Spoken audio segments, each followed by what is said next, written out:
Hey everyone, today's episode is brought to you by our incredible sponsors that help make this show happen. The Outdoor Podcast is proudly brought to you by XOP Outdoors, Carbon Express, Block Targets, Moultrie, Gas Bowstrings, and Burris Optics. Produced by BowHunterPlanet. We thank you for tuning in and being a part of our outdoor heritage. Grab your favorite bow, your pack, your chair, and let's get started. Hey everyone, welcome to the Outdoor Podcast by BowHunterPlanet. I'm Tim, this is Dave, and joining us today, we got Cole Tanner from Ozonics, man. We seem to talk to you every year. Yeah. Cole, how's it going this year, man? Not too bad. Yeah, pretty good, man. How you guys doing? Good, man. It's good to see you. It's kind of that season already where we're getting excited and getting out and, trying to hammer some deer down. And it's been warm. Haven't had any success yet ourselves, but really excited for this year. It's probably because we don't have an Ozonics. That's right. Yeah. Tell a little story about that for real.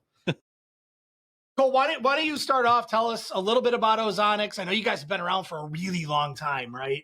But for those that might not have heard of you yet, give us a little bit of background, what you guys do, and then we'll go from there. Yeah, so the company's obviously called Ozonics. Our office that I'm talking to you out of is out of Iowa, here in north central Iowa. The owner of Ozonics is a guy named Scott Elrod. He's from Lake Jackson, Texas, so just south of Houston. And like you said, it's an ozone machine that you use to help eliminate your odor when you're out hunting. It's a battery-powered unit. It's a lithium-ion battery that powers the unit, and it's producing ozone. We try to put that ozone in your downwind side and have that ozone oxidize and react on your odor and help so you don't get smelled by deer. And then, like you said, it's been around for quite a while. Like I said, Scott's been plowing this field when it comes to this scent elimination side of things since, he first kind of came up with the idea back in 2004 and then came to market in 2007 and then have been running ever since. So it's pretty wild. It is kind of really cool technology, and it's hard to think that it's been around for that long. Because I feel like ozone as a scent control for hunters really didn't start to get popular until like maybe 6-7 years ago or so. I just did 6-7. It's gonna drive me nuts. I didn't mean that one. I'll say I got 4 kids at home and one in college, and they if I could tell you how many times they say 6-7, it drives me wild. I so called crazy. myself on it on this one. That was not on purpose. Yeah. But yeah, I think things are in the ozone world getting more and more popular. Like, what's your guys' take on that? I mean, where I stand on that is I think that, we talk about, there's kind of in the hunting space, whether you're a manufacturer and you're trying to sell product or you do what you guys do, or really anybody, if you're a taxidermist or, whatever it might be, I think there's really three groups. There's the son, the dad, and the grandpa. And I think those are the 3 hunters that are out there. I'm 40 years old. I just used to be 30 years old. I used to be 20 years old. Yeah. I'm not the son anymore. I'm definitely the dad. And so I think that, I've been at Ozonics for 9 years. And when I first started Ozonics, I felt like we had to spend so much time talking about just the technology and how it worked and, just trying to get people to just try to kind of understand it.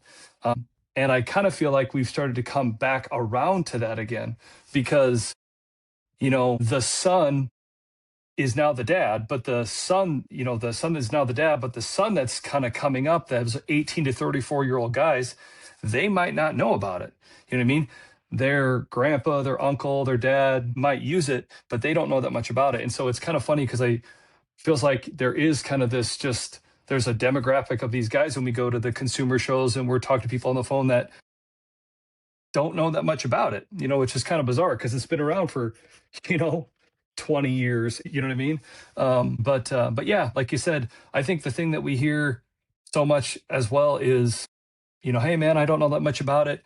I got a buddy that swears by it. Like if I had a nickel for every time a guy called me or we talked to a guy, see him at the shows and say, man, I don't understand how this thing works, but man, I got a buddy that swears by it. I got a buddy that won't hunt without it. So, I think again, that just, the whole thing just continues to move and everybody just kind of continues to get a bit older. And I think there's just that younger generation that doesn't know that much about it. Yeah. There's 3 ways to get busted by deer, right? You got smell, sound, and sight. I've been busted by deer because of all three. Yeah. Sometimes all at the same time. Yeah. You know, that's just how horrible of a hunter I am. Yeah, you and me both. So anything I can do to eliminate one of those factors, I mean, you have to, right? Yeah. I mean, there's just no there's no reason not to, I should say. And you know, we were looking at, I think Dave, you were the one that sent me the video a couple weeks ago of this, just kind of looking at how the wind carries your scent, right? And there's this guy in a tree stand who lit a Smoke bomb. Right, and just let that smoke bomb The red one. and you could see kind of the cone of smell, right, go out, and it would shift with the wind. But it within, I would say, within about 10 yards, reached down to the ground and out. Yeah, that was interesting. It actually, at a certain point, I was impressed because it was the concept wasn't really necessarily about like this type of thing, but it was more about like tree stand hunting to not tree stand hunting. And basically, it showed a guy up 20 feet. He lit the smoke bomb. You could see the scent go over the game, is the point, over the game. And so literally, if the deer's under you, it's not going to smell you. Now, if the wind's wrong, it goes straight down. They show like, okay, if you have bad wind, though, it's going to twirl and it goes down. Whereas then it showed a ground blind hunter, it's just straight right at the animal. So like, you know, there was no, it would give you some advantage to be up in the tree, obviously, but you know, you still need something like this to kind of offset any, you know, situation where the wind's going to hit wrong or, you know, put you in a bad spot. Right. And you know, the way that technology works, and correct me if I'm wrong, but what it's doing is it's capturing those smell molecules, those scent molecules, right? And it's just completely eliminating them. So if you have that cycling in, you know, as your scent is going out and the ozone is going out, by the time it gets to the animal, there's nothing left. That's the theory. Right. Yeah. So again, like what we like to talk, there's kind of like the scientific way of describing it and the redneck way of describing it. I'm total redneck. Yeah. No, me You have too. a science degree, so technically, I said molecule. Yeah. But no, I mean, so again, from the scientific perspective, right? We talk about ozone is a very unstable molecule, right? It doesn't want to be ozone. We're trying to manipulate that instability. It wants to stabilize. It doesn't want to be ozone. It's a very volatile molecule. So when it comes out of that Ozonics unit, it wants to stabilize it as quickly as it can. So we want to create a situation where that ozone comes in contact with your odor. When that happens, that ozone molecule comes in contact with your odor or anything else, bark on a tree, you know, your hat, whatever it may be, moisture in the air, it's oxidizing constantly, okay? When that oxidation happens, it's changing the molecular structure of whatever it comes in contact with, right? So that's the scientific way of describing it, right? The oxidation, it's stabilizing that molecule, it's changing molecular structure. But the redneck way of describing it is imagine your odor is a password and the password is word human, HUMAN, right? When you go hunting, deer know the password. When they smell human, the olfactory sensors in the nose tell their brain a message, right? Danger. No different than a pheasant hunting dog, right? Smells a bird and it stops. Same type of thing. When ozone comes in contact with that odor, your human password, it's taken off the H and it's taken off the N. It's not the word human anymore, right? When they smell UMA, it doesn't mean human. They can't figure it out. And that's really what I always, you know, people really kind of try to pin us on that all the time. Like, well, does it eliminate 100% of your odor? Like, is it taking it all away? And that's where we really lean on the idea that, you know, we're changing the molecular structure of your odor so the deer just doesn't recognize it as a threat. They know what they're trying to smell. You know, you mentioned that earlier about, you know, they can either see you, they can smell you, they can hear you. From my experience, you know, sometimes their eyes can trick them, right? Their ears can fool them, but their nose doesn't lie. When they hear something, when they see something, what do? They see us move in the tree, they look up, and then they instinctively, they circle on the downwind side because they know their nose doesn't lie. Deer have, you know, in certain situations can have a hard time with depth, right? Like you guys have done this just like me. If I have an opportunity, I can try to spot and stalk and I can create depth when I'm on the ground and put something behind me and you can hold still and not move very much. You can get in on deer. You know what I mean? They have a hard time with depth. But if they all of a sudden do pick you out, what are they going to do? They're going to circle. They circle on that downwind side. And so that's my whole thing with Ozone and with Ozonics is we're trying to give you that little bit extra. You know, I always tell people, because we have a lot of guys, like I said, when we go to the shows, like, oh man, I don't know. Like, I don't know if this is for me. Like, I don't know. And my real simple question always is, what happens when you get deer on the downwind side? You get What busted. happens?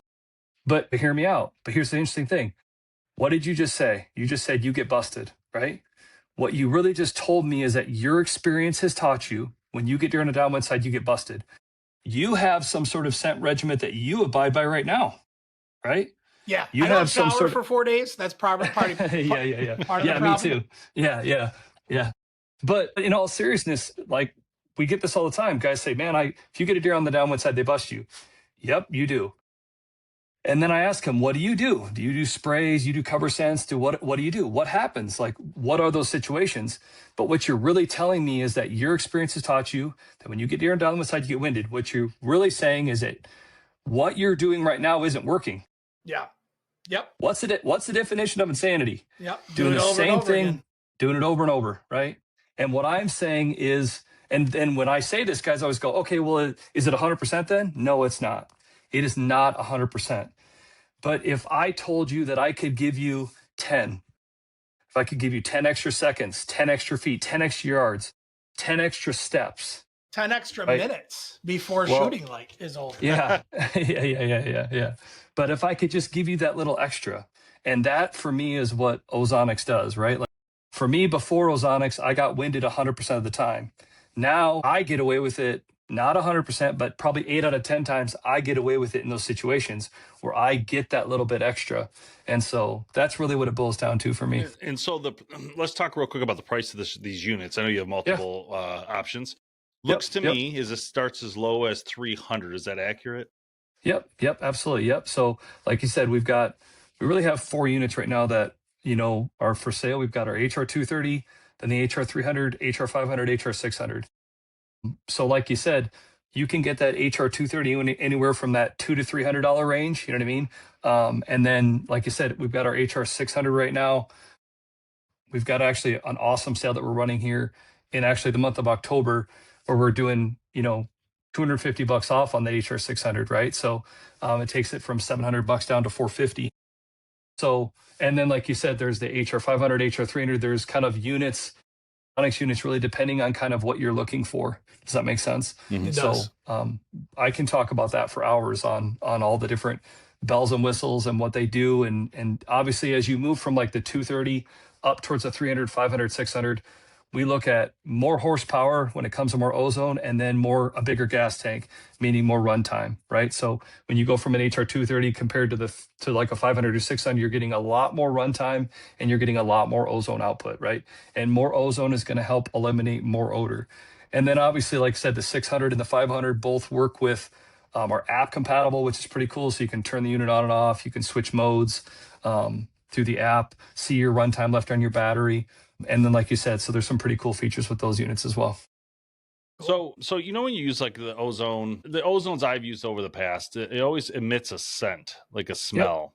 Yep. Is that something that doesn't alert the deer in a different way? Because it is emitting some sort of smell that might not be kosher to what deer, you know what I mean, or no? Like it has that scent, and I don't know. Tell me if I'm wrong on this, but the same smell that you smell when an ozone is on is the same smell that you would smell after a lightning strike, right? Yep. So because lightning creates ozone, and so that kind of fresh smell that you smell during a thunderstorm, so it's kind of a natural thing, I would imagine, right? So I'll shed some light on that. So actually, what you're describing when there's a few different ways that ozone's naturally occurring in the environment, right? So what you're describing with a lightning strike is actually what we're doing inside the Ozonics, right? It's the corona discharge method. So we're putting electricity over that coil, we're pushing air, and it's fracturing O2 and creating O3. That's the same thing that happens when we all sat in science class and they had that little globe that you could put your finger on and then all the lightning. That's cool. It's the same. You could see that purple glow. That's ozone being emitted. That's lightning, right? So when you're driving down the road, if you see it on your phone, you see a lightning strike, you see that purple glow. That's ozone being created in that like split second. Okay. the cool thing about Ozonics is we're not just doing it for a split second, we're doing it for hours on end, right? But from there, what you're describing and when it's naturally occurring in the environment, like I said, lightning strike. The other time is actually before a thunderstorm, okay? So when a big front will come through and it will pull air from the upper atmosphere, okay? And it'll pull that air down. That's when you can smell ozone, because it's actually pulling ozone that's in the upper atmosphere, because ozone's naturally occurring in the atmosphere. Does that make sense? The ozone layer, you know what I mean? So, and then like you said, I think what you are describing is people will smell the ozonics and think, oh man, that smells like a fresh rain, you know, that kind of a smell. I think that's really what you're kind of getting at with that. But yeah, to your point about what you said a minute ago too, is as we get that, right? Like, okay, well, I can smell it. How can deer not smell it? Again, that goes back to, you have to really understand what ozone does and doesn't do. Then you really start to talk about how you can set it up the right way and then how you can maximize it. And what you have to understand is that, again, ozone is a very unstable molecule. It's so volatile. It doesn't want to be ozone. And so when that ozone comes out of that ozonics unit, by the time it gets, 15, 20 yards away from the stand, it's oxidizing that quickly. Does that make sense? If I put ozone, if I had like a tube right here on my desk, and it was just a tube of air, and that air was just perfectly oxygen, no particulate, no moisture, zero moisture. It was just oxygen. And I pumped ozone inside that tube. The half-life of ozone is 20 minutes. Okay. Now let's put it in this room right now. I'm in north central Iowa. It's been raining all day. We're at probably 50, 60% humidity right now. Like if I go outside, like guys have been farming for how many weeks, like you can just see that kind of dust haze in the air. Now I'm sitting in a tree stand. I've got branches, I've got the leaves, I've got my odor, my breath, all this stuff is happening. Molecularly, there's all these things that ozone can be oxidizing on constantly. And so by the time it gets 20 yards away, it's gone. That's how quickly it's oxidizing. Does that make sense? And so that's why, again, like, and to your point too, is like, well, we hear this all the time. Well, man, I think a deer smelled it. What they're really smelling is a diluted version of you, right? So instead of, if this is you normally 10, and that ozonics comes in contact, well, all of a sudden it goes like this. It goes from 10 to 3. They're still smelling you, but they're not smelling the full version of you. You're at 20 yards and they think you're at 200 yards. They just can't figure it out, right? They just act very curious. That's what I experienced. We're dealing with they might stop and look, but it just doesn't all line out. That's awesome. Why don't we take a quick break? When we come back, what I want to do is I want to talk about best practices. Yeah, right on. Anything else you want to talk about? Man, other than best practices? I mean, just like normal stuff that whatever else you guys want to talk about. Like, I was going to ask you about, because I know a couple years back you guys were on and you talked about you were going to go direct to consumer. Is that still a thing?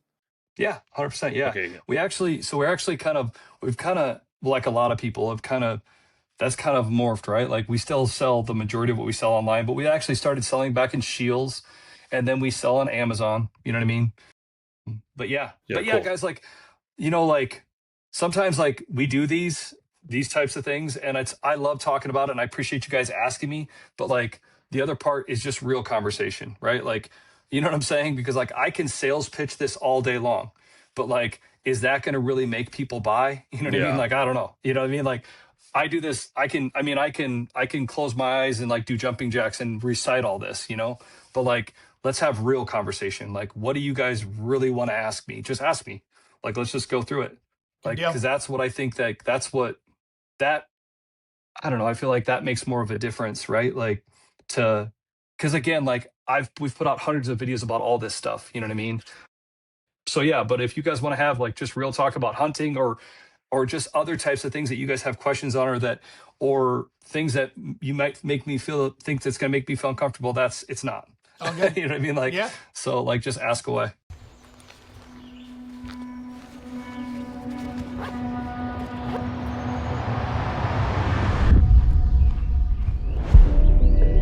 This isn't a stick. It's a climbing tool. Purpose-built, field-proven, ridiculously capable. Meet Hydro, the new standard in micro-light climbing performance. Engineered for hunters who climb smarter, faster, and farther.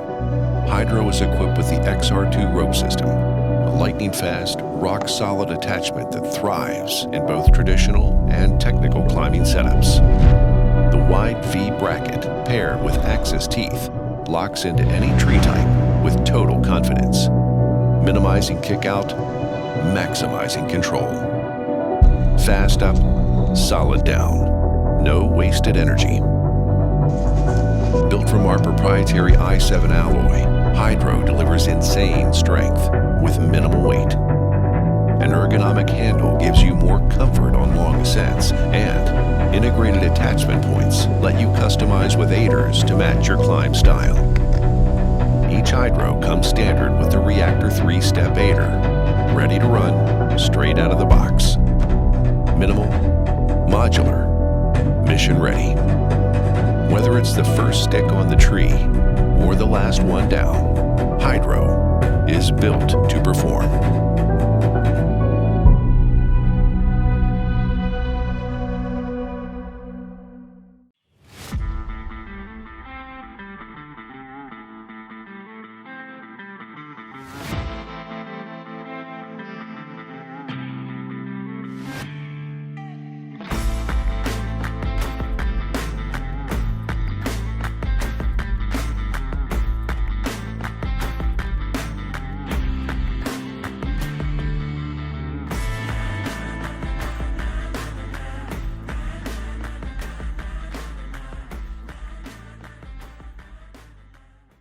Good deal. All right. Well, let's get back from let's get back from break. We'll go into best practices and then we'll go from there.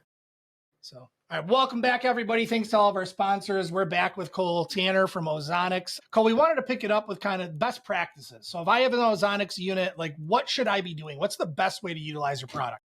Yep, absolutely. So when it comes to best practices, it really boils down to if you're hunting in a tree stand or if you're hunting in a ground blind or a blind. In a tree stand, we always talk about an open air environment. In a ground blind, it's more of a closed air environment. So let's talk about in a tree stand.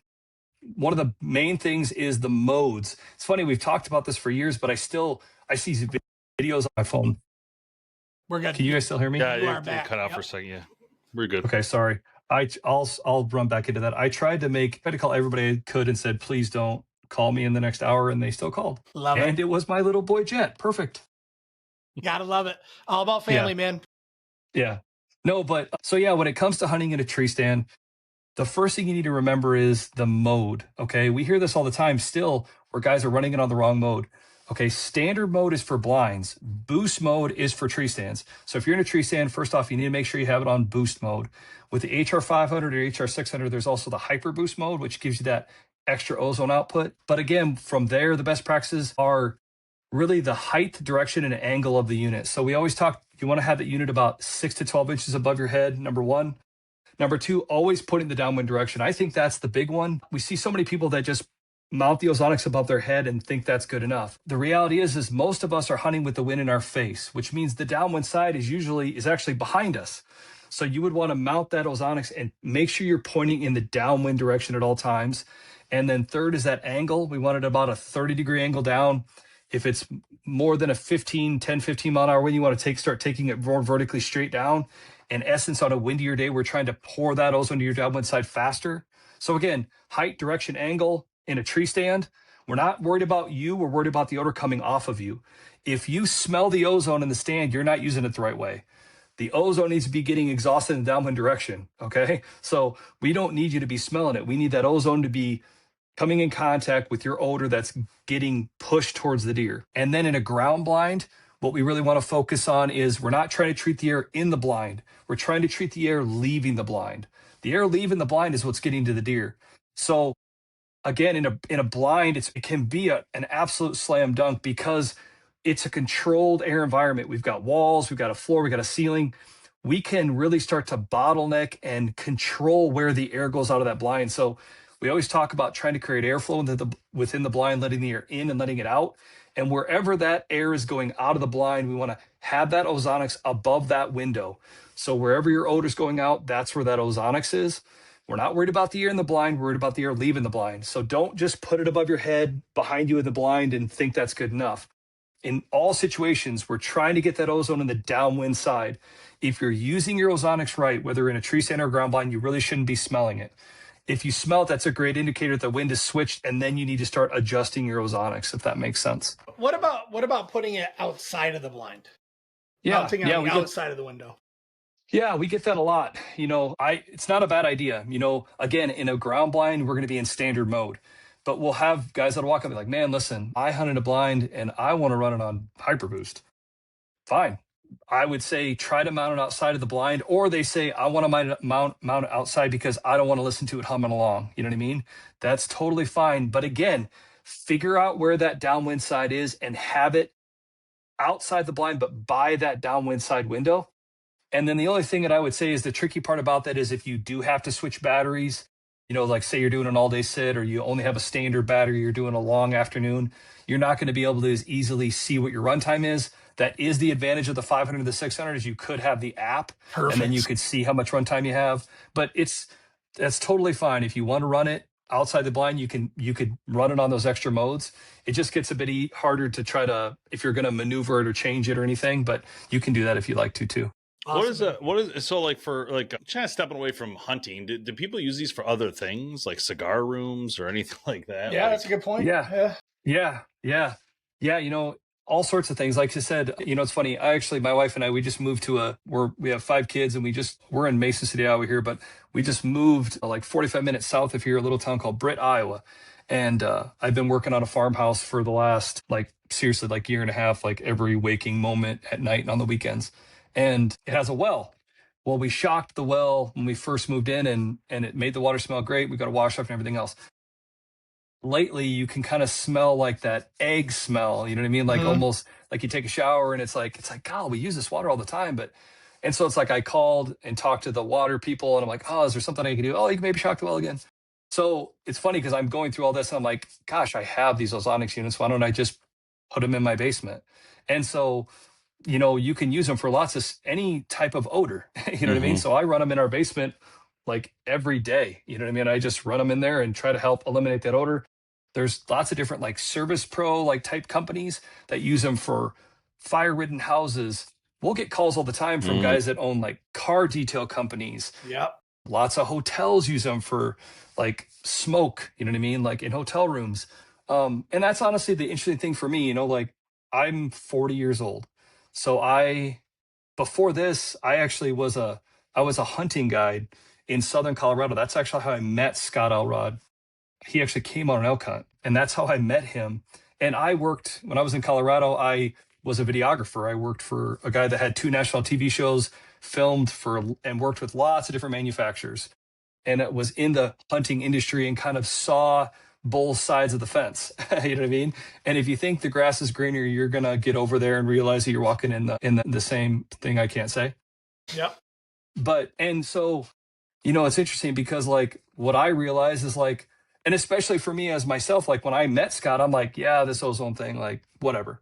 And I was skeptical, a lot of people are, because I had such a bad experience. I mean, I had bought the carbon suit and went out my tree stand and just farted. You know what I mean? And was I'm not going to be able to smell it. And then I could smell it. Right. I'm well, dude, I'm serious. I'm not even kidding. Dude, I'm telling you, man, I had a washer dryer. I had a special washer. I had special towels, special clothes, sprays, suits, bags, totes, all this stuff. And I would get deer on the downwind side. I would get winded. And I remember just being Scott, I'm whatever, man, this isn't going to work. There's just no winning. I've been down that road. And so I think sometimes that's what Ozonics is always up against is people have had such bad experiences.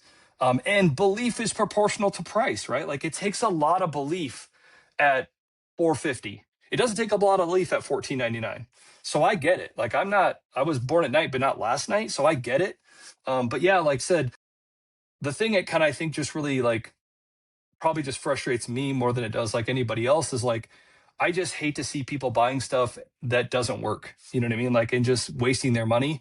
You know what I mean? Or anything else. But yeah, like I said, we're just really worried about what we're doing. Sorry, that was a really long answer. No. And I think back to what you said earlier around the generations that are in hunting, right? At some point in my life, and I don't know when it was, probably in my late 20s, early 30s, I started to realize it's quality over quantity. There really is something about buying something that is quality and having it last a long time rather than buying something that doesn't work or works for a very short period of time and having to rebuy it and rebuy it and rebuy it and rebuy it. There's just that flip that I think generationally you get at some point in your life, which at that point you're seeking out the quality. Yeah. Well, and it's interesting because when we, like said, the consumer shows like the Harrisburg Great American Outdoor Show we go to every year, that's like a big 9-day marathon. We go to the Iowa Deer Classic. We end up at like the Wisconsin, used to be called the Deer and Turkey Expo. Now it's like the Wisconsin Open Season Sportsman's Expo. But you know, and when we talk to people on the phone all year round, when guys call, if I can get in conversations with these younger guys, like we have a younger guy that works here. His name's Nick Simon. He's 26, 27 years old. And we're just far enough apart. You know what I mean? You know, like the other day, he's like, oh man, that's fire. And I'm like, I don't know what that means. You know what I mean? Like, like, does that mean it's cool? Like, I don't know. Does that mean it's good or bad? But when I get in conversation with any guy, but younger guy, especially, I'm like, so why don't you have it? Like, why haven't you tried it? Why haven't you bought one? Like, what's stopping you? And it's interesting because these guys will have Sitka head to toe. You know what I mean? Like, and believe me, no, I get you. I wear a Sitka too. I love it. Believe me, I love it. I don't mean Sitka like it's anything bad, but like they've got it. You know what I mean? Like, what do you wear when you're out there? Oh, Fanatic. You know, Fanatic. No. It's like, okay. Like, and you didn't get it at a discount. So like you got $1,000 worth of stuff on. And then what type of bow you shooting? You know what I mean? Like, you know, so they've got a couple $1,000 wrapped up in the rig. You know what I mean? And so it's like that you could shoot a deer with for like half of that, by the way. Yeah. Well, and honestly, this is where like, this is the conversation I get into because I'm like, here's the deal, man. Like, what happens when you get out there, deer gets downwind? Doesn't matter what you're wearing, doesn't matter what you're shooting. Dude, you can wave that bow in the air. It's not going to get that deer any closer. Yeah. But it's funny because, you know, it's like that's the interesting thing is that guys are willing to spend the money, you know what I mean? Like on what they really want to have, you know what I mean? And we all have a dozen cell cams, you know what I mean? Like even at $100 a pop, like it's still $1,000 worth of cell cameras, you know what I mean? So it's like, it's just interesting to try to, you know, just like figure out what's stopping you? Like, what is it? Like, what is it? And a lot of people don't really know, you know what I mean? But it's just, I think a lot of it is we are in a category where we're definitely at the top, you know what I mean? But we're at the top for a reason because it really, really works. You know what I mean? But here's what it is. I want to think that I'm better than that. I want to think that I can go out there. I'm such a good hunter that I can just go out there, sit down, have a deer come in and shoot it. Right. I'm thinking about the perfect scenario. And it never happens. It never happens. Ever. No, I hear you. Well, dude, it's interesting because we've talked about this over the last couple of years. My little boy, his name's Jet Kodiak. He's just turned 9. But he started deer hunting with me a couple years back, and I had to make a pretty tough decision because I told the guys at Ozonics, I said, hey, like, I'm not taking it out there. And they're like, well, what do you mean? I'm like, I'm not hunting with an Ozonics with my boy Jet. And they're like, why not? And I said, because like when I was a kid, my grandpa took me hunting. He gave me a bottle of indicator and I got to puff the indicator. That was my part. You know what I mean? I got to puff it. And so I learned that there was a line, and the line was where if we didn't shoot the deer by the time it got to that line, it was going to wind us. Does that make sense? And I've always hunted with that line. Even with Ozonics, I still think about that line. And I wanted to make sure my boy Jet knew what that was like. And I remember we had a big mature doe walk in. She got directly downwind. She turned, stopped, head bobbed, started blowing, flagging as far away as she could go. And my boy Jet looked at me. He's like, what was that? And I said, man, Jetty, that's part of it. I'm like, that deer winded us. I'm like, remember we talk about the line? There's the line. And so we get that, right? Where guys be like, man, listen, like, I don't think I need that. I think I can do it without it. You know what I mean? I'm like, gosh, but like you said, you know, Tim, you made a comment like, I wish I could hunt all season. But look right now. What time is it? 5:40 on a Tuesday, Wednesday night. I'm not hunting. I'm sitting in my office. Everybody else has gone home. I still have a 45-minute drive to get home. and then I got to be back here tomorrow morning at 7:30. So we all have normal jobs. So it's not about hunting on the right day. Sometimes it's about just hunting right now, because that's when we get to go. Yeah. It's hunting in the right way, not on the right day. Yes. It's like we don't all have hunting. Ends up being a bunch of opportunity, and every time you go out is a chance to swing the bat. And if you only have so many times to swing the bat, like, that can get a little tricky. Does that make sense? A lot of us are weekend warriors. And so I love the guy that's like, man, I don't think I need that. I get it.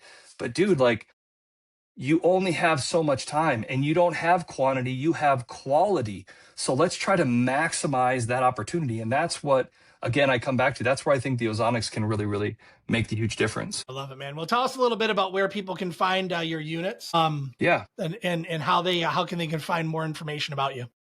Yeah, absolutely. Yeah. So, right off the bat, you can go to our website, ozonicshunting.com. You can also find us in Shield stores. You can also find us on Amazon.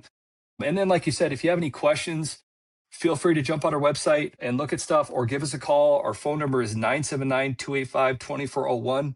It's funny, people always get a kick. We actually answer our phones.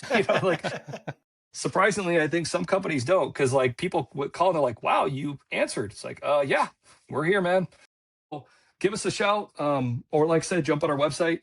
And then, like you said, obviously you can find us on social media, find us on YouTube and different places like that as well. Awesome, Cole. Well, thank you so much for joining us tonight, man. We'll talk to you again soon. Yeah, thanks, guys. I appreciate it, man. Take care. Thanks, man.